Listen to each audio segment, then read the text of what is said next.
eaten apple, who knows? But we see here Gerry Thompson on the left, blue, white, red flash, of course. Top 8 Pro Tour Montreal with that. I mean, his deck list is basically the exact same from that. Some minor cosmetic changes here and there. You see a main deck like Trickery, but you're still going to find him with 4 main deck Boros Reckoners and a Harvest Pyre. And you have Joe Bass on the right playing Esper Control. Gerry's going to Dennis the Menace lookalike contest right after this match, so hopefully he'll be able to finish it in time. So we got to see these players begin here. Joe, a player from the South, New Orleans player. As you're going to see him cast an Augur Bolas. Gerry, obviously well known here. And this is a control mirror. You're going to see Joe reveal Feeling of Dread off of Augur Bolas. The one Feeling of Dread. Not ideal in this matchup, but again, it's better than nothing. And you see Gerry targeting Joe with the Thought Scour there. Yeah, very interesting play there. And that's going to put a Glacial Fortress and a Forbidden Alchemy there. So Joe does get a little bit of help off of that Thought Scour.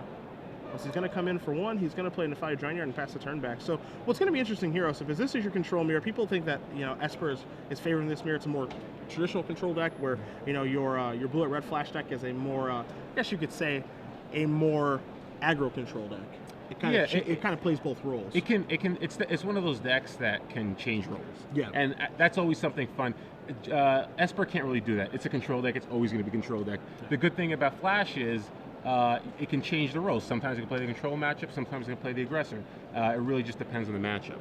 And I think that's one of the reasons a lot of people like that deck. You're going to see Gerry put 2 lands to the bottom. One of them that is notable is a Sacred Foundry, a red source for him, but he does take a Dissipate off of that. And we'll see if Gerry does have a land to play this turn. Looks like he's reaching. Yeah, it looks like there's a Glacial Fortress there. And I think the main reason he didn't want to Thought Scour himself early on is because he didn't really have a red source, and he didn't want to risk hitting a red source with the Thought Scour. Sure. So he just wants to cantrip there. Sometimes, especially when you're a little land light or color screwed, you kind of want to cantrip, but you don't want to mill lands. Yep. So smart play there by Gerry. We see Electrickery, the draw step here for Gerry, kind of a nod towards what Junk Reanimator is doing with those Mad Accelerants and Lingering Souls, also Naya Blitz. So we're going to see a Drownyard activation here from Joe, and we're going to see if he's going to target himself or Gerry. Or it looks like, no, it looks like a Restoration Angel. Okay. And this card's huge in this matchup. And we're going to see Searing Spear take care of that Augur Bolas.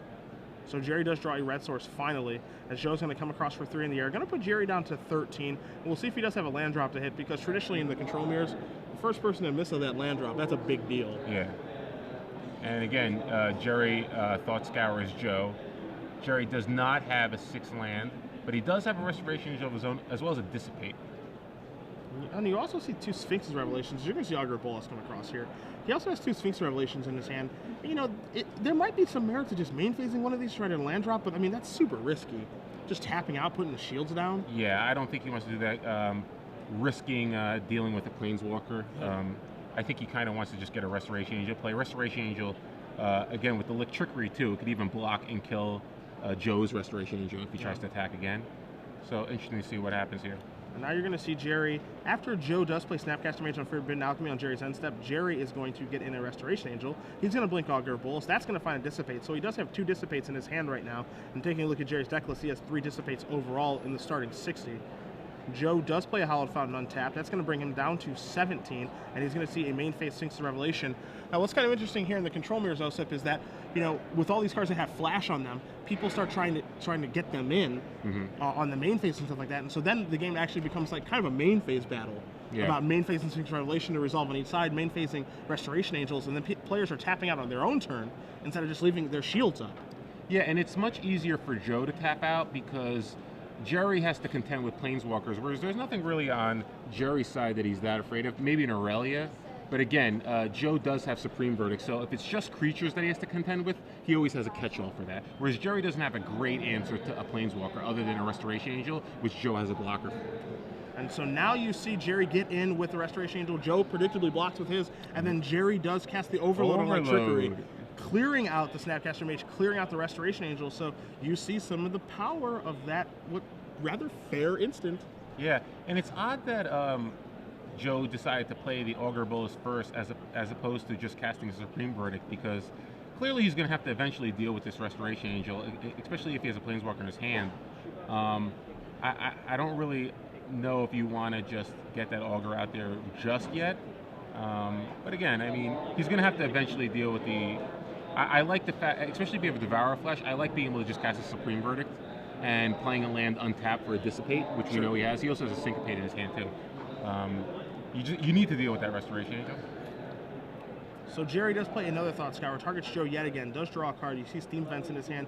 You see a mitt full of cards there. Again, we do know there are 2 Dissipates over there.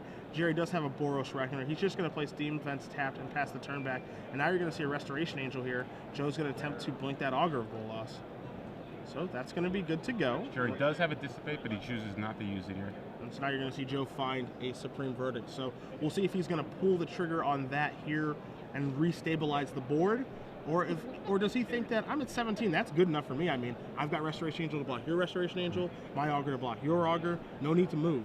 I'm surprised Joe didn't attack with the Restoration Angel. With Gerry at 13 and Joe having a feeling of dread, he could theoretically just attack Gerry for thinking about actually attacking him for the win here, as opposed to trying to mill him. Sure. Know?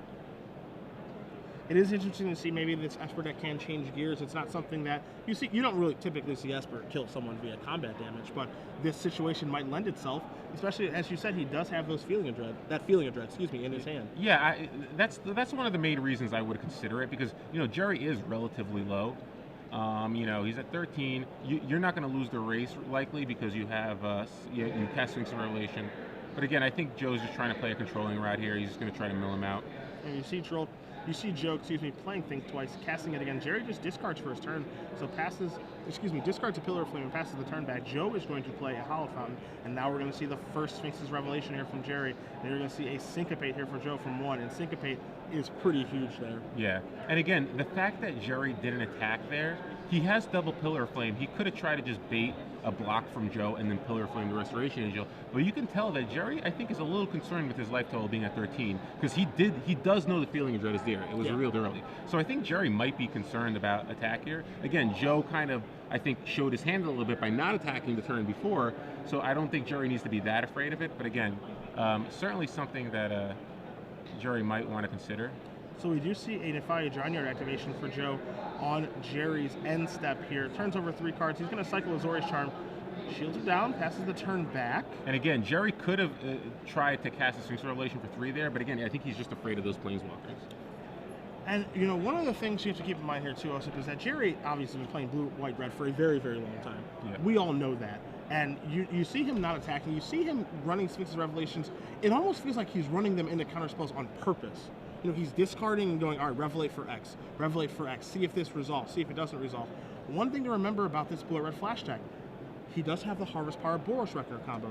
You see Joe beginning to mill him. You see Gerry holding that Boros Reckoner, not casting it, not exposing it to Supreme Verdict, as he does draw Sulphur Falls for the turn.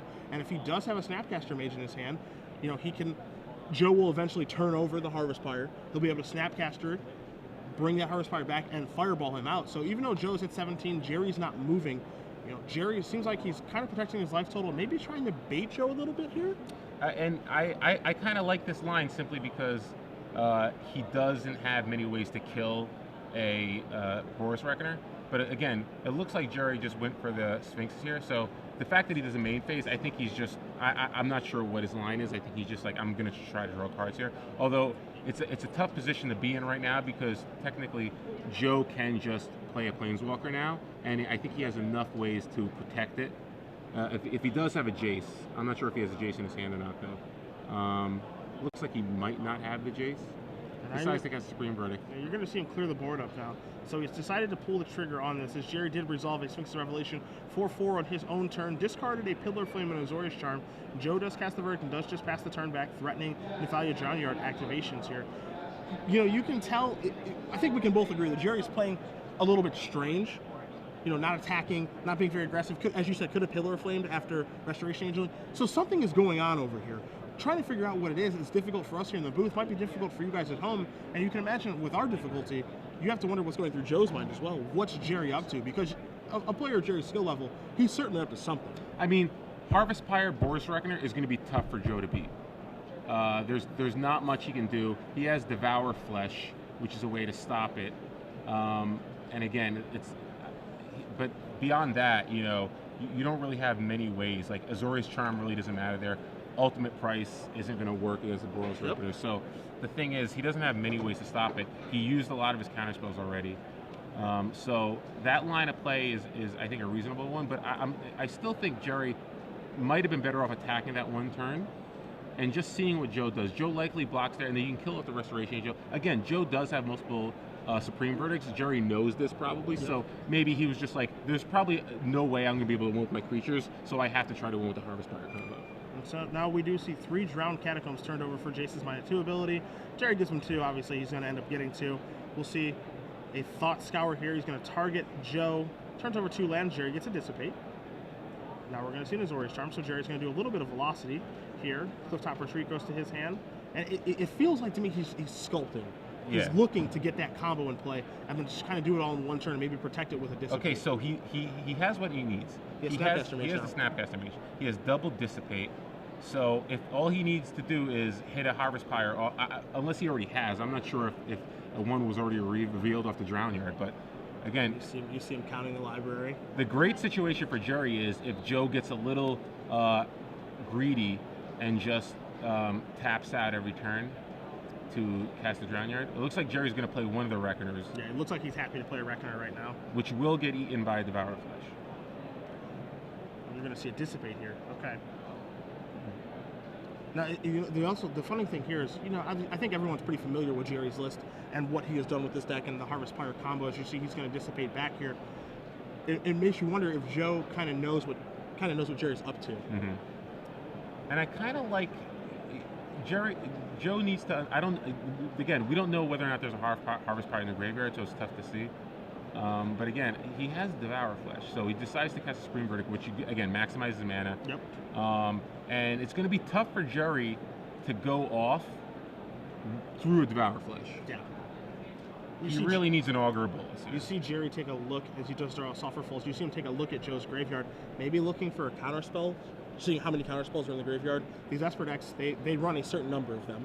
Yeah. Obviously, you can put them on a certain number of Dissipates, Syncopates, what have you. They can't play a ton of counter magic just how the format is. As you see, he's going to turn over 3 cards. There it is. There's your Harvest Pyre. So what Gerry probably needs to do here, he has to cast a Snapcaster first, targeting the Harvest Pyre. Yep. Then cast the Boros Reckoner to play around Devour Flesh. Yep. And again, we know he has at least 1 Dissipate in his hand. So it's going to take 6, 7, it's going to take 10 total mana, which Gerry has. So let's see if Gerry tries to pull the trigger this turn. Let's see if he has to pull the trigger this turn. He's going to count his library because you see he's counting for Drown Yard. Yeah. To see exactly, okay, what turn do I have to do it? Is it this turn? And now you're going to see him start off with a Boros Reckoner. So that's... Well, let's see. I think he has to lead with the Snapcaster first, because if he casts Snapcaster, he can respond to the Snapcaster with a Devourer Flesh, with the Devourer Flesh. So let's see if Joe plays this correctly. So now you see Joe tapping some mana here. You see 8 mana being tapped. You see 1 Drown Yard activation. You're going to see a Snapcaster. So here we go. Is Joe going to play correctly and cast those? I think we see 2 Devourer Fleshes in his hand. So here's a Devourer Flesh in response to that. Here's a Dissipate from Gerry. And we have a second Devourer Flesh. Second Devourer Flesh. So now, even if Gerry can dissipate this, it doesn't matter. He won't have enough mana. Yep. Yeah. So you saw that he was trying to build to that, and it almost seems like it took Joe a second, and then he realized what he was trying to get to. Yeah. And then Gerry's plan of trying to execute that plan did not work, because we saw where Gerry could have exposed Boros Reckoners many turns earlier. But the thing is, though, if Gerry casts Snapcaster first, targeting the Harvest Pyre, sure, Joe really doesn't have a line there. He can't do anything. So then Gerry plays the Boros Reckoner.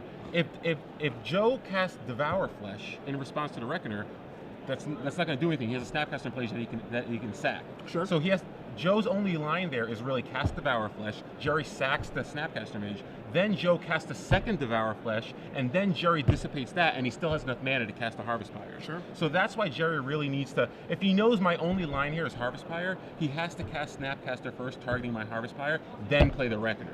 Okay. You can't try to do it in response to an activation, because you lose to double Devour Flesh. Now again, Joe has to have double Devour Flesh, but you also lose to Devour Flesh counterspell. Yeah, that's true. So I think the safer play there, or the play around Devour Flesh, is to cast the Snapcaster first. Okay.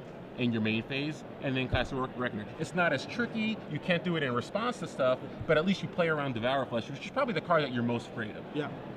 As Devour Flesh has become the industry standard now in Esper control decks. Take a look at the sideboards here as Gerry is down a game, Joe is up 1. You see Gerry's sideboard of 3 clones, 3 copies of Rest in Peace, a Witchbane Orb, 2 Dispels, 2 Negates, 2 Jace Memory Adept, and Electrickery, and a Supreme Verdict.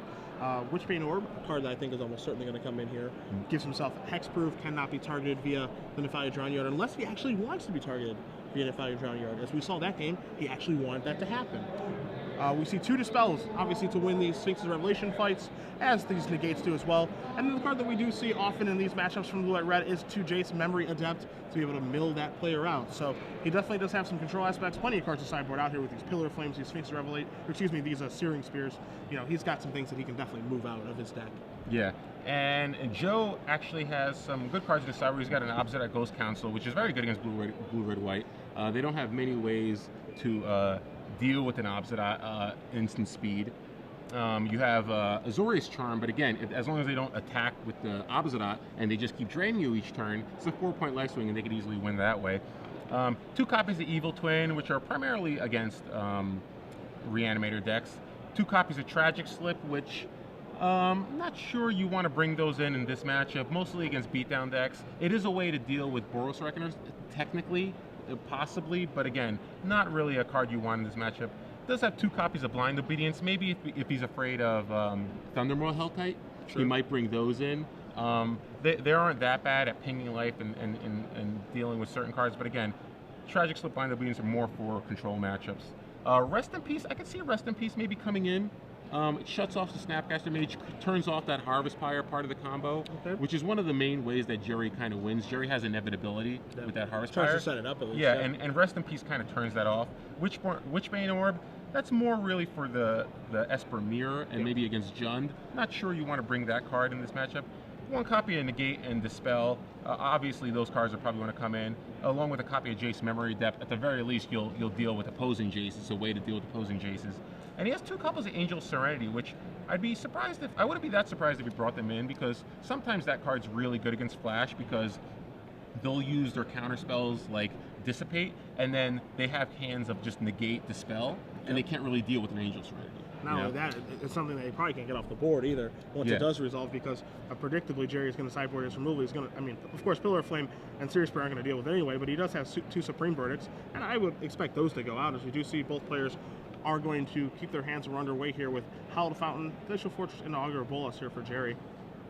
And pretty good start for Gerry. He's got to turn to Augur Bolas with a Think Twice, which the Think Twice is great in this matchup because you just want to keep making your land drops. Yeah. And you're going to see Joe with an Augur Bolas of his own. Let's see what he's able to find here. He's going to put 3 on the bottom, so not as fortunate. As you do see, Gerry draws a Dispel for the turn. He's going to play a Boros Reckoner, and he's going to get the beatdowns going right away. And this is a great start for Gerry because he's able to apply pressure to Joe, and Joe trying to bait Joe into casting a turn for a Supreme Verdict, which Gerry can hopefully follow up with the Jace Memory Deck, which he has in his hand. He doesn't have the 5th mana yet, but again, he has to think twice to help try to get there. And you do see Joe immediately block there with the Augur Bolas. Feels like maybe a Supreme Verdict is on the way here. He definitely has one, so let's see. And now he does, and let's see if Gerry's able to hit that 5th land, as you're going to see him have mana. He's going to start with a Thought Scour. We'll see if he targets Joe, turns over a Hallowed Fountain and a Forbidden Alchemy. Gerry does draw a Negate. So still has access to Think Twice. Let's see if he gets there. Think Twice. There's a Boros Reckoner. Again, not a bad draw. It's another way to pressure. And Gerry draws an Azorius Charm, wow. so not the 5th land. Not the 5th land, but again, he's got a lot of permission. He's got a Snapcaster, and he still has that Jace. So, unlike in the first game, Joe's not going to be able to be as aggressive with the Sphinx of Revelation and just tap it on the main phase because he has to contend with a Jace. Yep. So Joe probably has to be a little more conservative this game than he was in the first game. But again, at least Gerry does have a Reckoner. He has something that he can attack Joe with, try to force him to tap out again, and here's a Jace of his own, which is this is really rough now because he can uptick it, draw a card. Gerry can attack it, but he doesn't really have a good way to get it off the board just yet. And now Gerry, if he does draw a 5th land, he probably has to. He draws a Harvest Pyre. If he does draw the 5th land, he probably has to play his own Jace just to Legend Rule Joe's, because Jace just threatens to take over the game immediately. And I think he's going to just Harvest Pyre. I would probably. I just have to Pyre for 2. You might just Pyre for 2 to get off the board because I think Gerry he doesn't want to. He really wants his Jace. I don't think it's worth. Oh well, so it looks like he's just going to pass. I'm not sure whether or not Gerry's going to actually Yeah, I'm surprised that Gerry didn't just try to deal with the Jace that turn. I think maybe he just wants to try to make his land drops. He still has a negate. He has the Dispel, Azorius Charm. But again, Joe does have a Devour Flesh, so it kind of puts a wrinkle into Gerry's plan of just trying to attack. Devour Flesh is probably going to get dispelled here. Gonna fight over and that. We have a Syncopate, so it's definitely going to get fought. And now Gerry loses his only way to attack the Jace Memory Depth, which is kind of huge now. So now we're going to see the thing twice card is drawn. It is a Thought Scour for No Gerry. fifth land yet. Gerry looking for a fifth land, draws a And Clifftop there it is. Retreat. Okay. So now the question is does Joe have another counterspell? Does he have another Syncopate? Does he have another negate in his hand? You know, what does he have? And does Gerry have to pull the trigger on Jace right now? Because it is threatening to take the game over, and he's going to cast this, and Joe has another Syncopate for one. And you see, this is where it's just getting too far away from Gerry, and why I thought Gerry just needed to cast Harvest Pyre and deal with the Jace right then. You can't afford to let Joe draw another card, and even a Supreme Verdict would have been able to deal with the Reckoner. You're not guaranteed that the Reckoner is going to be able to attack again. It's just not likely to happen. So you need to make sure you deal with that Jace. And if anyone knows how important Jace is in this matchup, it's Gerry. So I'm surprised he didn't pull the trigger there. So now you do see a Thought Scour. It does target Joe. Turns over Restoration Angel and Sphinx's Revelation. Gerry does draw a card, does not find a sixth land. As you see a hand of Azorius Charms, you see a Dispel, you see a lot of reactive elements in his hands, a little bit of cantripping, but none of those reactive elements are going to get the job done on this Jace. And this is the kind of scary part, as he does cycle an Azorius Charm, draws a Steam Vents for the turn, is, you know, you're very happy to draw those reactive elements. That's why they're in your sideboard, is to draw them and win those fights over Revelations. But, you know, the goal in this matchup, one of the many goals, of course, is to slide a Jace Memory Adept through. Funny to say to slide a 5-mana Planeswalker through, but if you get that thing on the board and able to establish it for a turn or two, there's almost no coming back from it. No, and Joe's been able to draw a couple of cards off it already. He's gaining card advantage, and now he can start milling for 10. And with a Drown Yard in play already, with 2 Drown Yards in play, it's going to be tough for Gerry to put enough pressure on board in order to kill Joe before he just mills him out. Yeah, and you see Joe plays that Watergrave on tap. Now he can activate both Drown Yards. You see the way that he's situated his land so that he can do that. Gerry has to cycle the Azorius Charm to draw a card. He draws a Dissipate, another reactive element. And again, every card that he cycles, every draw step that he takes is that much closer to getting milled out of his deck, but he has to draw cards to deal with this answer. So he's in this very difficult situation. Yeah, and again, maybe Gerry's thinking, because I drew the Harvest Pyre, maybe because I have it, maybe I'm okay with this line, because if I draw a Reckoner, I can maybe kill him on the spot. But again, you see him just concede right away. Yeah, there's nothing Gerry can do. Jace is just too difficult to beat, especially